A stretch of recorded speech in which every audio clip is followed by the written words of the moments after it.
नमस्कार साथियों, मैं नेहा शर्मा कुंजल क्लासेज में आपका हार्दिक स्वागत और हार्दिक अभिनंदन करती हूँ। उठो जागो तब तक मत रुको जब तक अपने लक्ष्य की प्राप्ति ना हो जाए। उठो जागो तब तक मत रुको जब तक अपने लक्ष्य की प्राप्ति ना हो जाए। ये आपका टारगेट होना चाहिए। मतलब कि आपको सोना कम कर देना चाहिए, खाना कम कर देना चाहिए, क्योंकि अब समय आ गया है उठने और जागने का।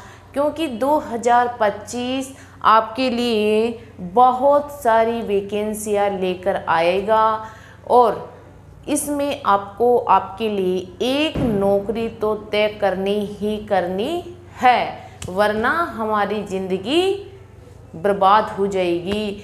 क्योंकि 2025 में नहीं तो कभी नहीं, आपका ये टारगेट होना चाहिए। अब आप जिस निद्रा में शयन कर रहे हो उस शयन निद्रा को आपको त्याग देना चाहिए, क्योंकि अब समय नहीं है सोने का, अब तो कुछ कर दिखाने का समय आ गया है। तो इसी श्रृंखला में हम अपने टॉपिक की ओर आ जाते हैं।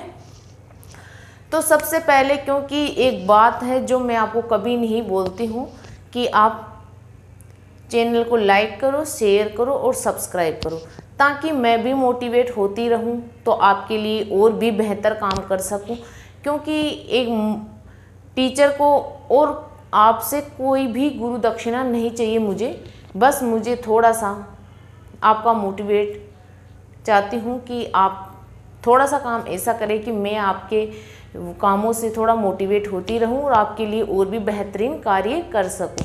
तो आपको बिना कहे ही लाइक, शेयर और सब्सक्राइब करना है, ताकि अब ज़्यादा मैं आगे कुछ कहना नहीं चाहती, क्योंकि आप लोग समझदार हो। तो हम अपने टॉपिक की ओर आ जाते हैं। हमने जो वायुदाब, पेटियाँ और पावनी हमारा टॉपिक चल रहा था, उसमें हम पृथ्वी की ताप कटिबंध देख चुके हैं, वायुदाब, पेटियाँ देख चुके हैं और आज पावनों की बात करेंगे। तो पावने हमारे 3 प्रकार के होते हैं, स्थायी, मौसमी और स्थानीय। इन पावनों की हम चर्चा करेंगे इस क्लास में, लेकिन इससे पहले थोड़ा बेसिक जानकारी जरूरी है। क्योंकि पावनी किसे कहते हैं, पावनों को प्रभावित करने वाले कारक कौन कौन से होते हैं, इनके बारे में थोड़ा बहुत जानकारी प्राप्त कर लेते हैं, क्योंकि थोड़ा बेसिक पढ़ना भी जरूरी है। तो हम बात करते हैं कि पवन किसे कहते हैं। पवन होती है कि पृथ्वी के धरातल पर वायुदाब में क्षैतिजीय विषमताओं के कारण हवाएं उच्च दाब से न्यून वायुदाब की ओर बढ़ती है। क्यों बढ़ती है? क्षैतिजीय विषमताओं के कारण हवाएं उच्च दाब से न्यून दाब की ओर बढ़ती है और क्षैतिजीय रूप से इस जो गतिशील हवा होती है उसे ही क्या कहते हैं, आपकी पवन व्हील्स कहते हैं। तो क्षैतिजीय विषमताओं के कारण जो उच्च दाब से न्यून वायुदाब की ओर बहने वाली गतिशील हवा को पवन कहते हैं, साधारण सी परिभाषा। अब फिर बात आती है कि पवनों को प्रभावित करने वाले कारक कौन कौन से हैं। तो पवनों को प्रभावित करने वाले कारक, पहला कारक है दाब प्रवणता। क्योंकि यहाँ से आपको ज़्यादा डिटेल में नहीं जाना है, क्योंकि अगर यहाँ से क्वेश्चन बनते हैं तो पॉइंट टू पॉइंट बनते हैं।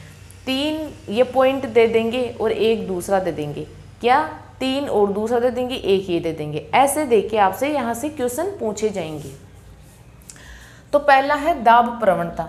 दाब प्रवणता कहते किसे हैं? सबसे पहले तो किन्हीं 2 स्थानों के बीच वायुदाब के अंतर को दाब प्रवणता कहते हैं। फिर है पृथ्वी की घूर्णन गति या कोरियोलिस बल, इसे फेरल का नियम भी कहते हैं। इसमें पवने उत्तरी गोलार्ध में दाहिनी ओर और दक्षिणी गोलार्ध में अपने बाईं ओर विक्षेपित हो जाती है, यही कोरियोलिस बल है। और इसे फेरल नामक विद्वान ने सिद्ध किया था, इसलिए इसे फेरल का नियम भी कहते हैं। फिर है आपका अभिकेंद्रीय त्वरण और धरातलीय असमानता। ये चारों कारक पवनों को प्रभावित करते हैं। तो आपको याद होने चाहिए दाब प्रवणता, कोरियोलिस बल और आपका फिर है अभिकेंद्रीय त्वरण और धरातलीय असमानता। फिर बात करते हैं पवनों की।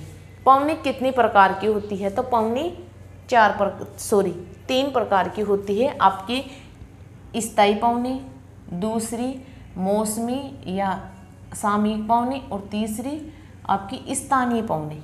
अब फिर आपकी स्थायी पवनी होती है वो भी 3 प्रकार की होती है। कौन कौन सी? आपकी व्यापारिक पवनी, दूसरी आपकी पछुआ पवनी और तीसरी आपकी ध्रुवीय पवनी। ये भी 3 प्रकार की होती है और ये भी 3 प्रकार की होती है। ये मोटा मोटा मैंने आपको थोड़ा बहुत समझाया है बेसिक। अब हम इनकी चर्चा करेंगे डिटेल से कि व्यापारिक पवनी क्या होती है, पछुआ क्या होती है, ध्रुवीय क्या होती है। यहाँ से अंदर से क्वेश्चन बनते हैं, तो हम अंदर से चर्चा करेंगे अगली स्लाइड में।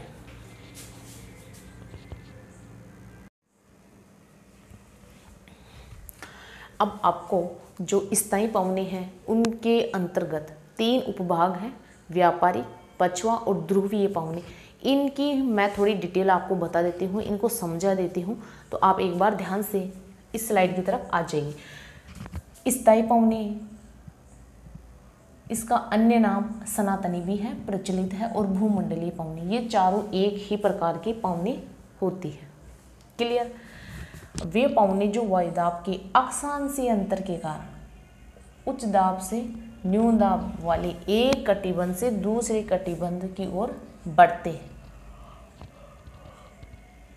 इनकी दिशा एक समान होती है। स्थायी पवनों की दिशा हमेशा एक समान होती है।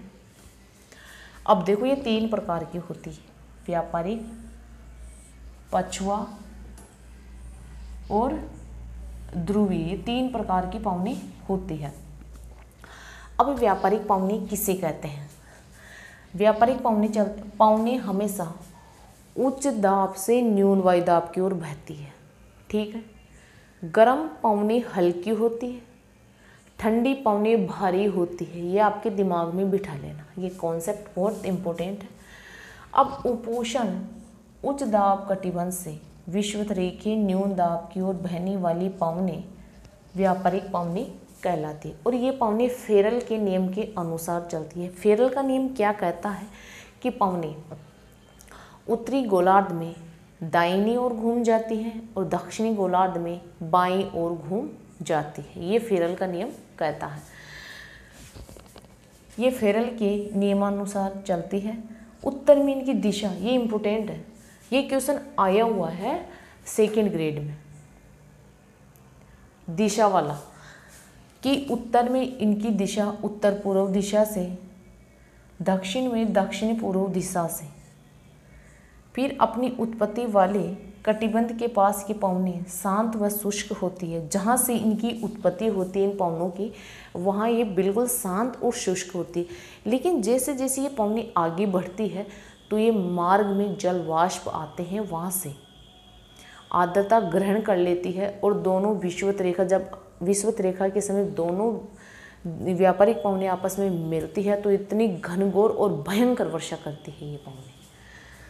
और मार्ग में जैसे जैसे आगे बढ़ती है, मार्ग में जलाशयों से जलवाष्प ग्रहण करती है और विषुवत रेखा के समीप पहुँचते पहुँचते जलवाष्प से पूर्ण हो जाती है और अस्थिर होकर वर्षा करती है और बहुत भयंकर वर्षा करती है।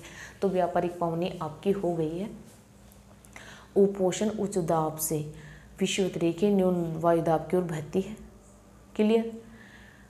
जब ये उत्पन्न होती है वहाँ शांत और शुष्क होती है, लेकिन जैसे जैसे आगे बढ़ती है जलवाष्प जलाशयों से आर्द्रता ग्रहण कर लेती है और आर्द्रता इतनी ग्रहण कर लेती है कि विषुवत रेखा के समीप दोनों व्यापारिक पवनी पहुँचते पहुँचते आपस में टकराती और घनघोर वर्षा करती है। यही आपकी व्यापारिक पवन है।